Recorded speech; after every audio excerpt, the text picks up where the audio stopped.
Trên điệp xua rồi có rôn sơ đây về bực ta nghe này miền video chụp 10 mông ạ bằng lông brick à thùng đa nấu khang phun thân nông không ta xong cho kem thêm chè nó chết cái bè phù sro hại rosi bàn tây thành tôi là đạo mông men đã là thôm là bay hun tàu mà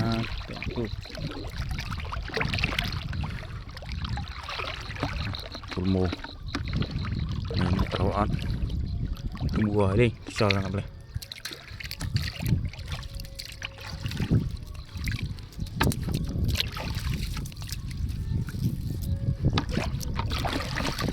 khi mình tàu sẵn lo đấy nè mà chừng cồm bầy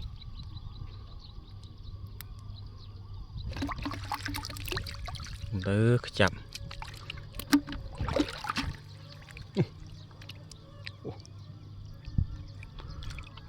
tụ họ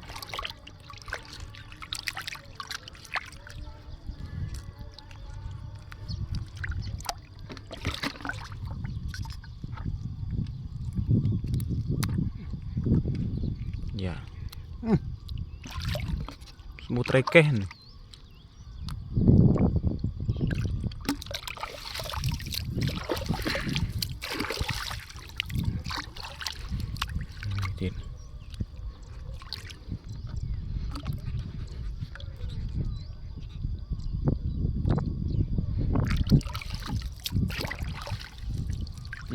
nih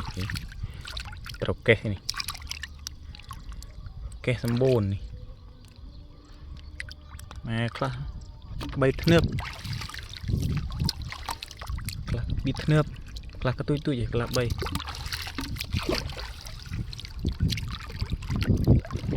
chụp chư thì đó buộc quần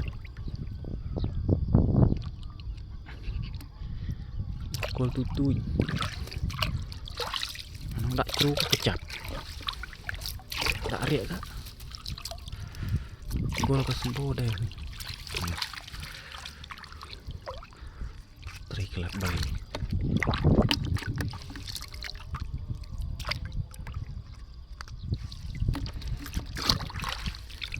tên tôi rồi ngay thì sau trâu đại ngay bay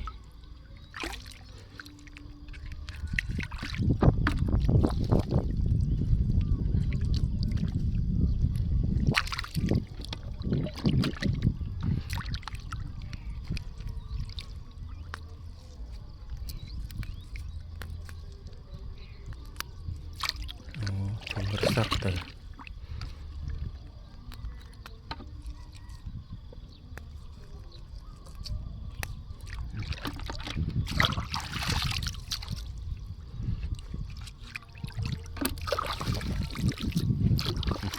tiết bay buồn pram riung đây là bay lại như vậy đã là thông viêm trâu bà playing ơi chụp châm hạt trâu để tập playing tranh tệ chứ ban mà lùm là lùm này tên khi tự chôn mù khăng xài nghe từ đấy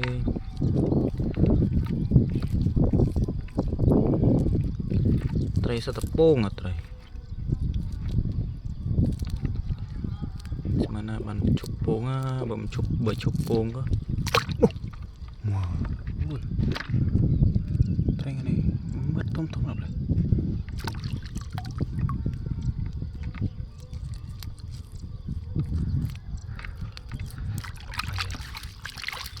một đầm khơi thì trai còn phân này rồi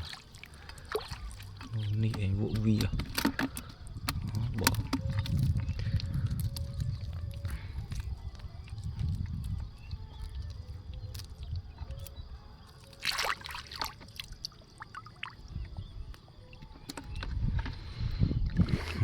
bàn mùi việc bông có những đó như cái bể bù bây giờ che mũi đó muốn ăn bể bù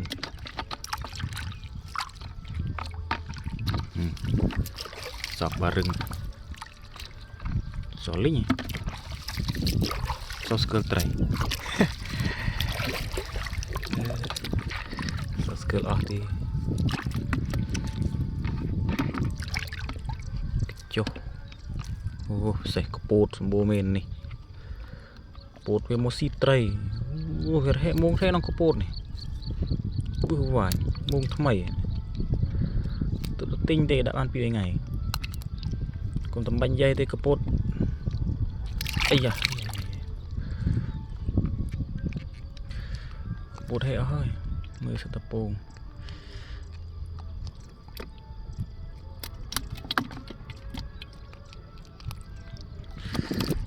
hệ phong chắp chưa phong nè cái này cái nú ruột nú lời này ngăn này cái bột khăm nàyนี่เว้ยปวดค่ำเลยนะอันเมนเตรย์ทุ่มค่ำดิเหตุก็ว่าอย่างนี้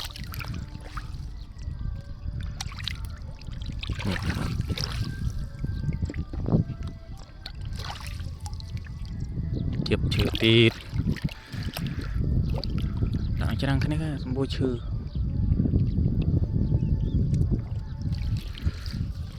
จมูกจกตีด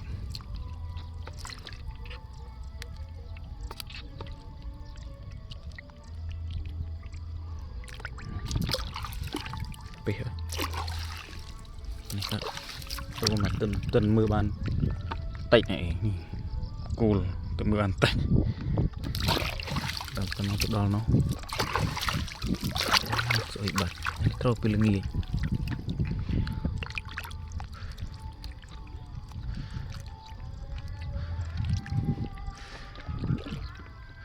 lại tao mu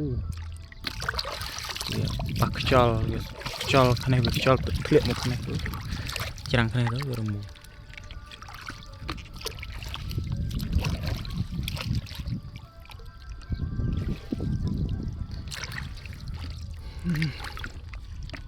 còn mấy tụi bạn chân rộ chập ní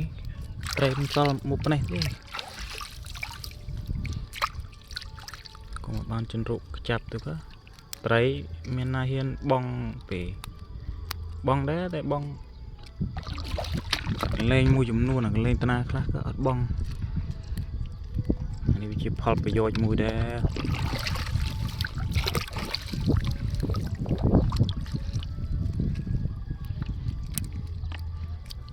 mình chặt miền đục cọ trái ta nuôi ban khác ai mình chêm này mà phum pi phum ban yang seru deh tạnh tôi tapi men thả sul panna mà dương mà hộp đã ta mùng cả lạ bay rồi từ má rồi lạ thùng cả rồi tay thùng về ban đây dạ đây mày sập này rồi phải ở hết luôn mày mà chẳng con pi con mi pi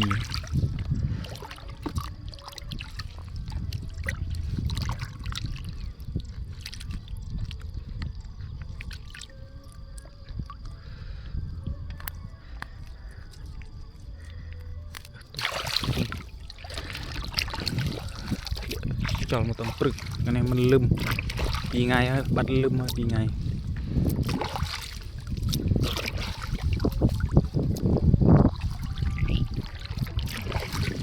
đâyคือมันลùมก็สตกระจับหรืองูเดิน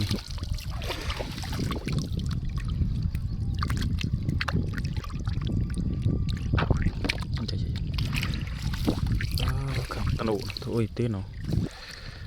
lần tiếc lần nữa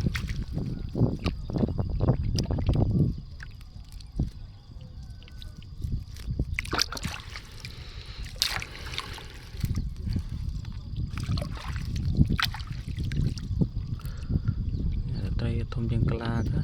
về chết ta cả ba đó về đó dạ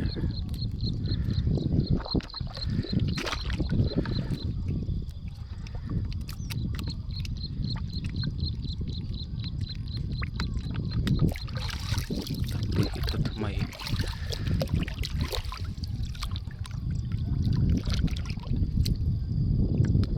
kelak itu dah miền kelak bun rong vinh đã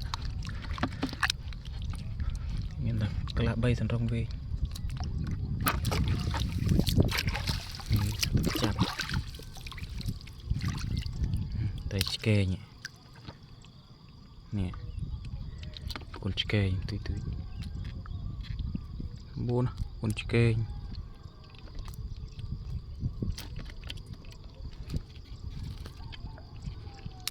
pin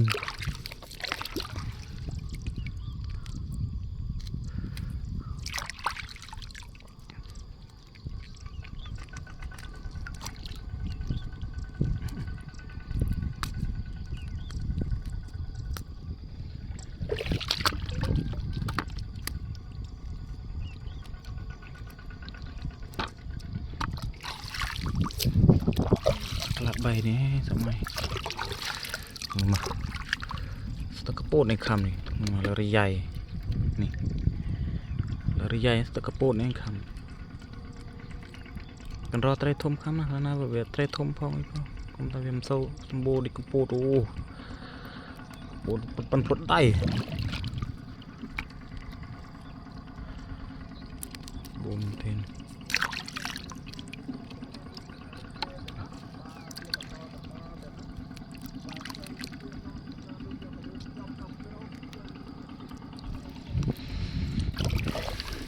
tay chke ini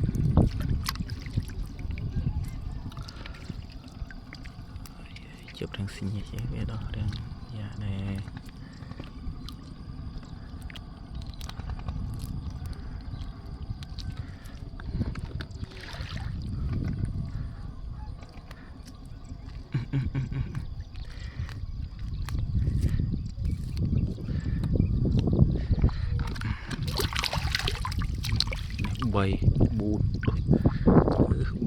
bay bùn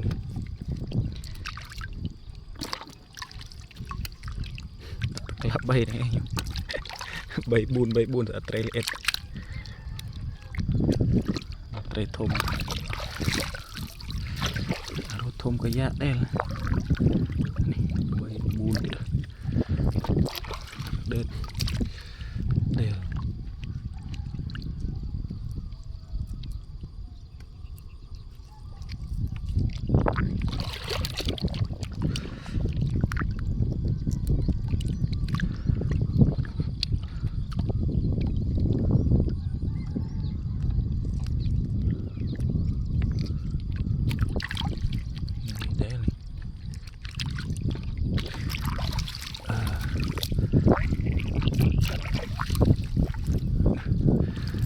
bay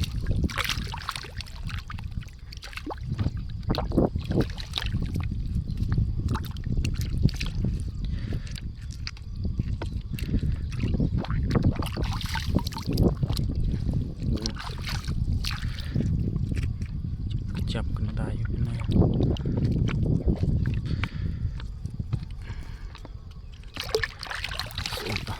tao tự nhiên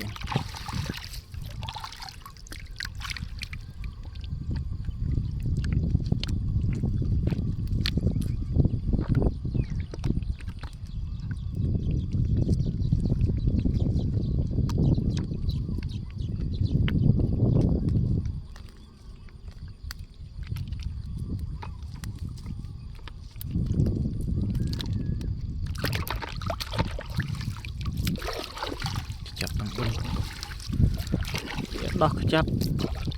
về rừng mưa chứ tao đo từ yêu xa vĩnh chấp tần để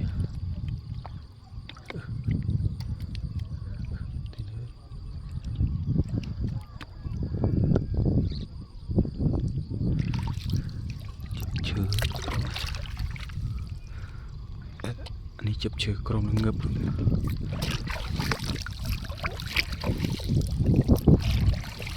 chữ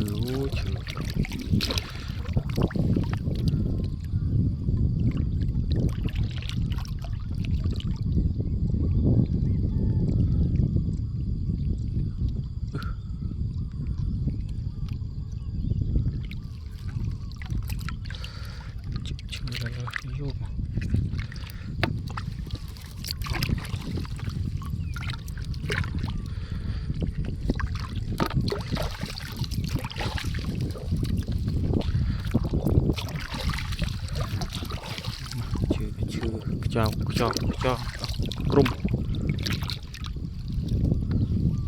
crum đây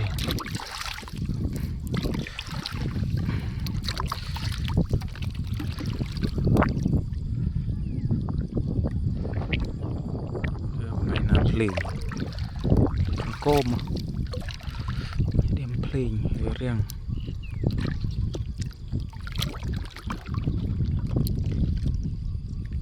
chụp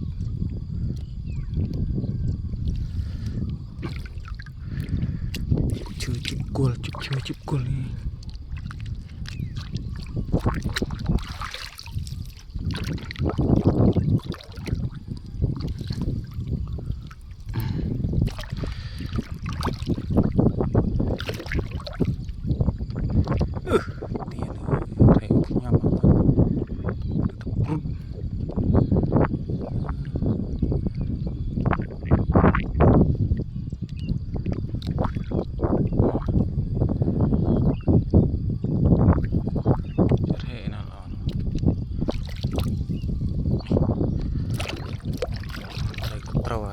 vô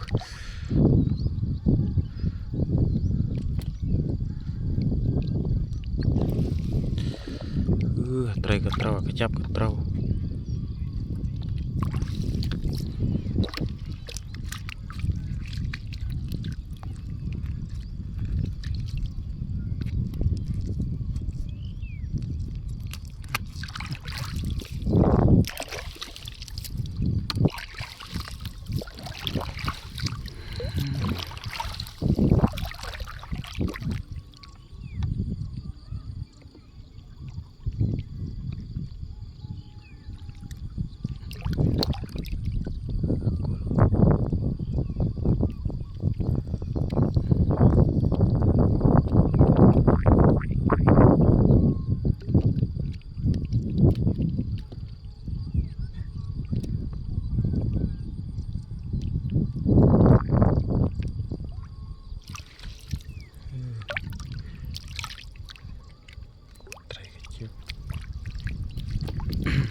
John pecah nih itu.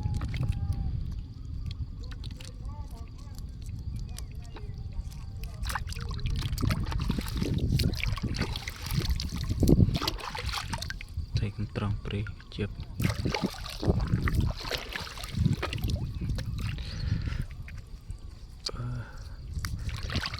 Kendung.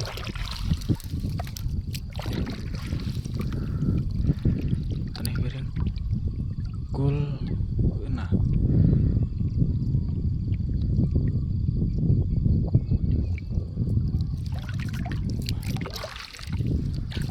gol kecap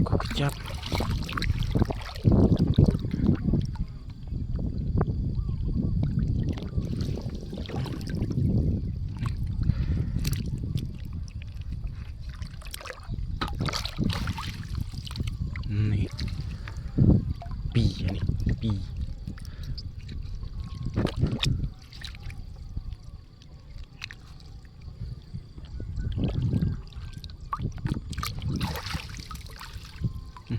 đi này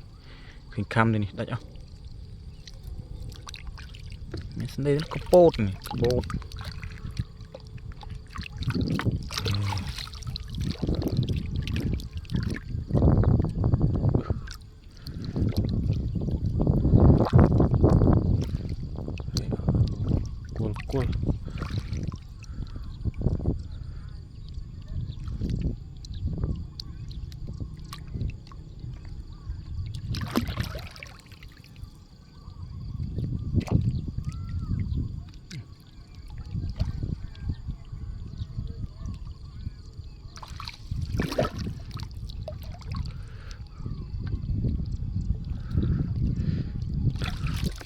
Mang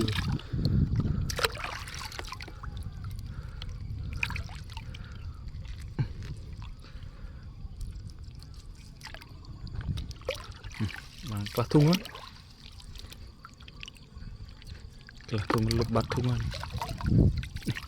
Chụp phong so phong.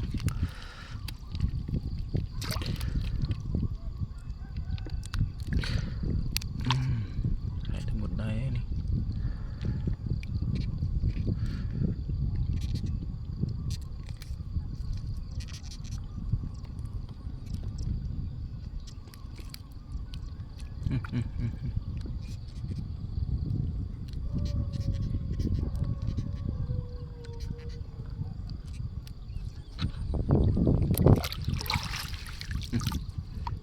Cho tiết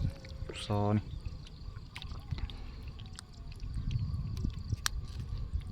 Cho phong tay so phong.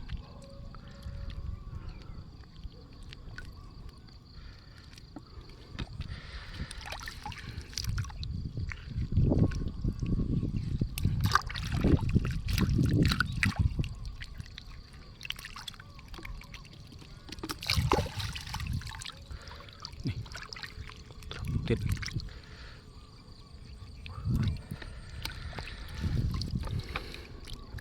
chậm tidak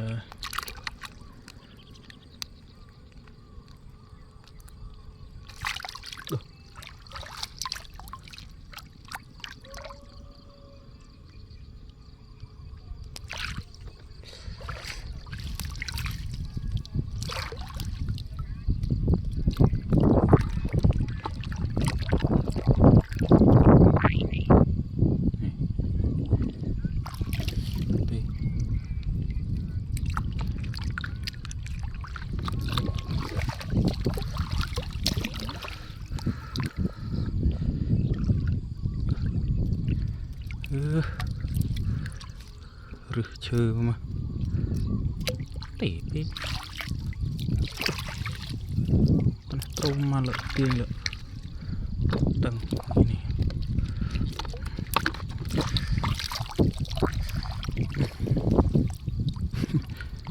đã đồ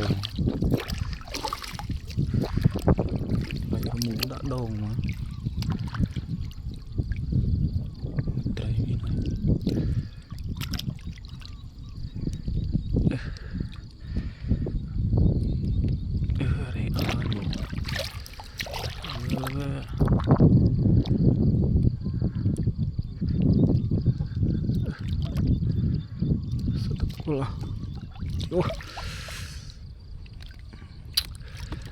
dah tu lecen tanah lah setekul.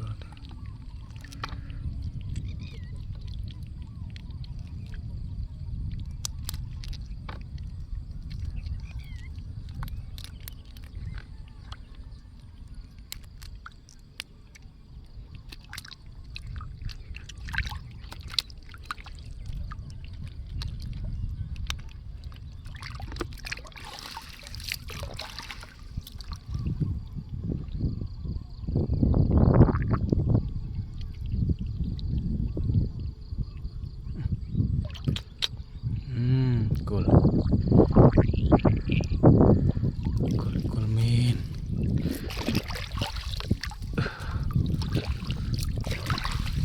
Lo nyanyi.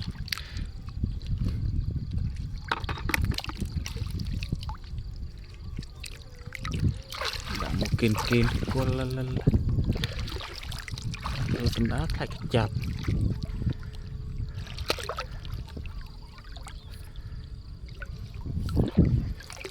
Chập khăn đó đi so tạc ba này mà thấy ở ly mà thấy so tạc ba là terus trik oke ini con oke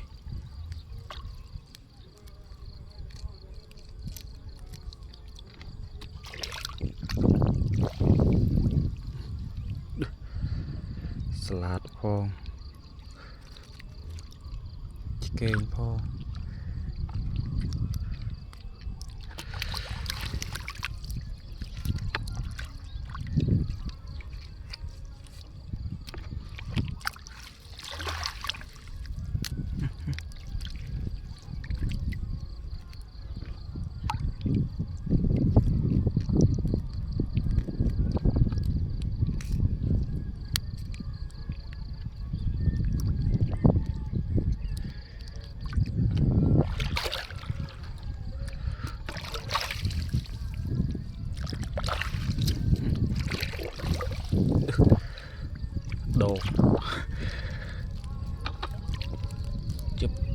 chơi chị em đấy á nó đây có bồn nó đây nào thì con này bùn mà rồi dùng không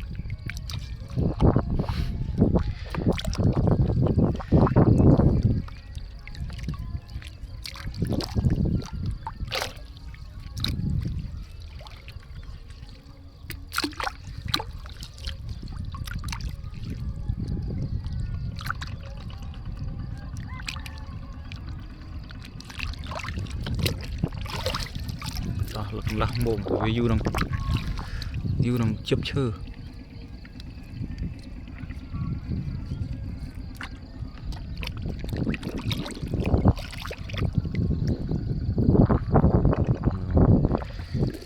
chớp la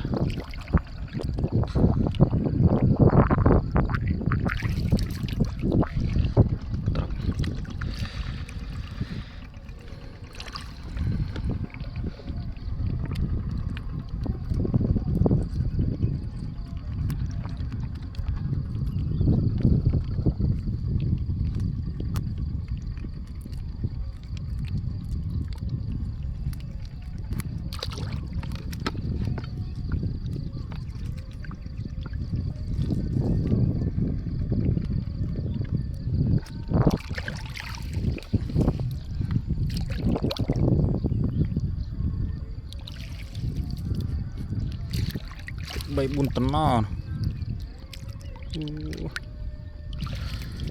rong về vẫn có miền rồi trong mạch này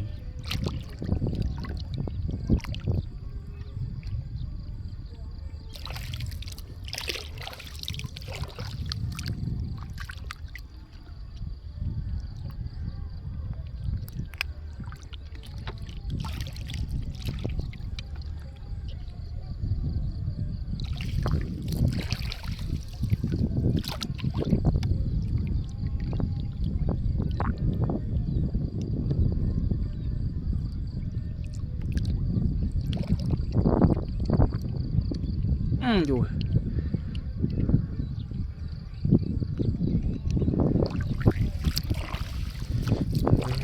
chặt đặt tôi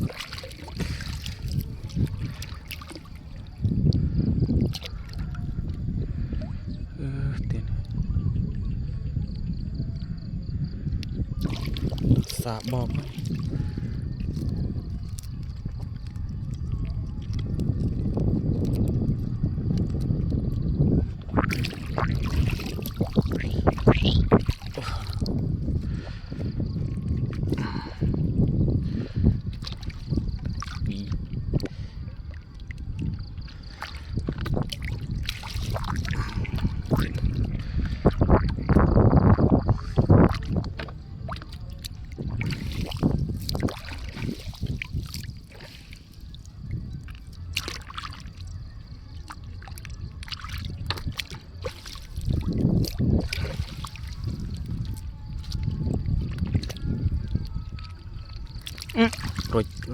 rồi còn Vinh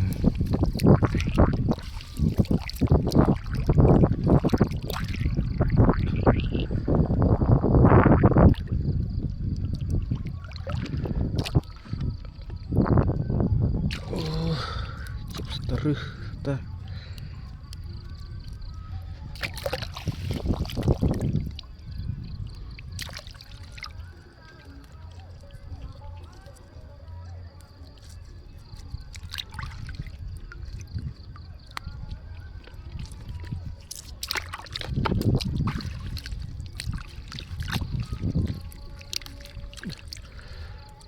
rum pakai main rum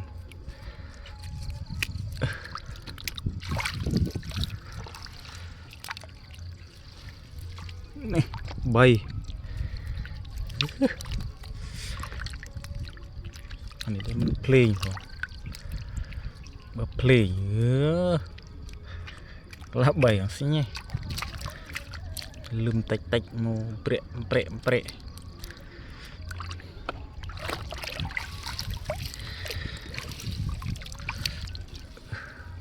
ปีนะ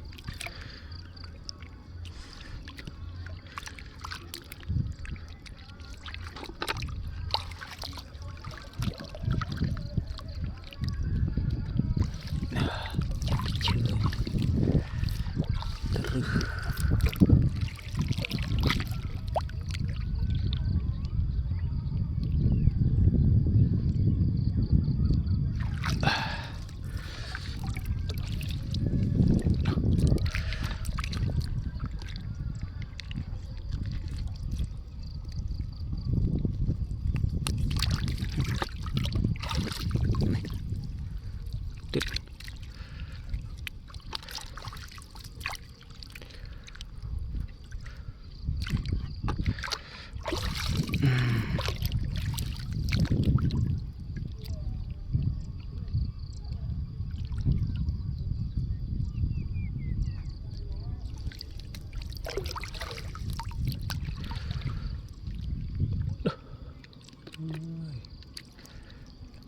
ติดกุลเจริญเจริญไม่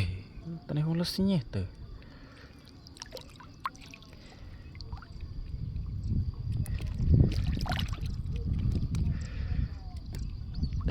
น่าเนี่ยโน้ไม่มือมา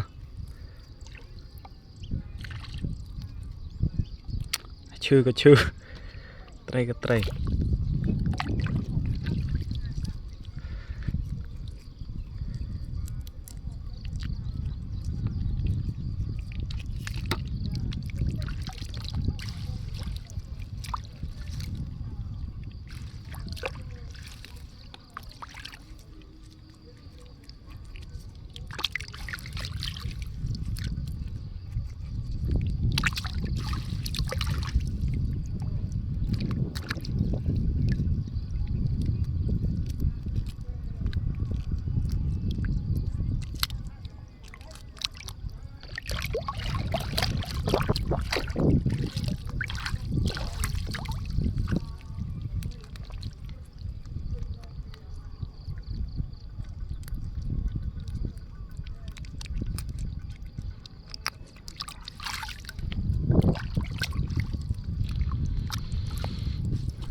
ใบ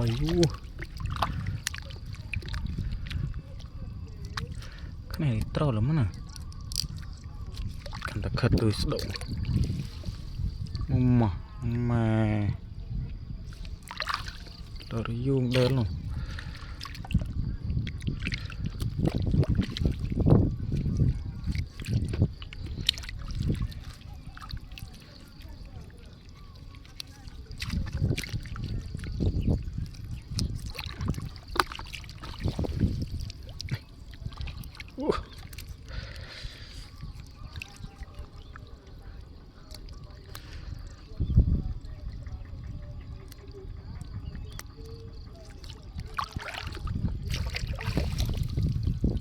นี่มันใบดองแต่ไรดูจิตติดชื่อ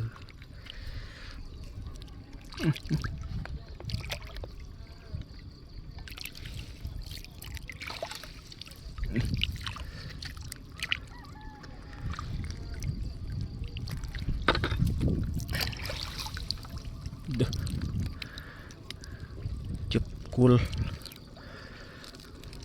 จุบมีจุบข้ามนี่